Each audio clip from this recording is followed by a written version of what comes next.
வயல்பொழு கூட மண்ணுக்கு உதவும் சாதியும் மதமும் வயிறு குடுங்க கூட உதவாது. நாங்கள் சாதி பார்த்து பழக மாட்டோம், சாதி பார்ப்பவர்களிடம் பழகவே மாட்டோம்.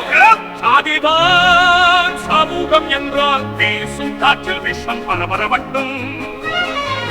சாத பிறந்த உனக்கு சாதி எதற்கு என்று கேட்பேன்.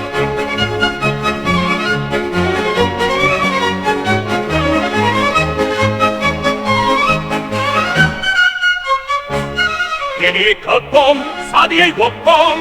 உன் சாதி என்ன என்று கேட்பவனிடம் போனார் கூதி என்று சொல்லும் சாதி பொருத்திக்காக வாழுற சாதினே ஒருத்தன் வருவானே வந்தானா. சாதியை ஒரு மனிதாய் வாழும் நாங்கள் சாதி அற்ற தமிழர்கள். மனித சாதி என் சாதி சான்றிதழ் பெறப்போறீங்களான்னு கேட்பேன்.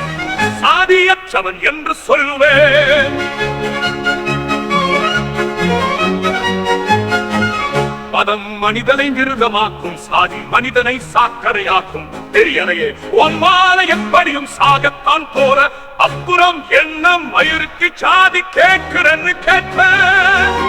சாக பிறந்த உனக்கு சாதி எதற்கு, சாதி என்று கேட்பவரை கூட கூதி என்று சொல்லும் சாதி. என்னடா இன்னும் ஜாதி கூதினி என்று சொல்லிட்டீங்க. இறுதியில் பிணம் என்ற பெயர் வைக்கப் போகின்ற சடலத்திற்கு சாதி ஒரு கேடா? என் மதமும் சம்மதம் என வாழும் சாதி என் இல்லாத மனித சாதி.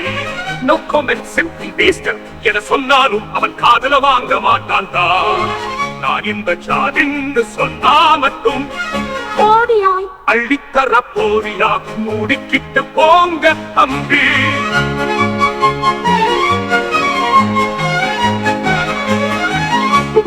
இப்பொழுது அதை பற்றி யாரும் கேட்பதில்லை. ஆனால் நீங்கள் தான் சமூக ஊடகங்களில் கேட்டுக்கொண்டிருக்கிறீர்கள்.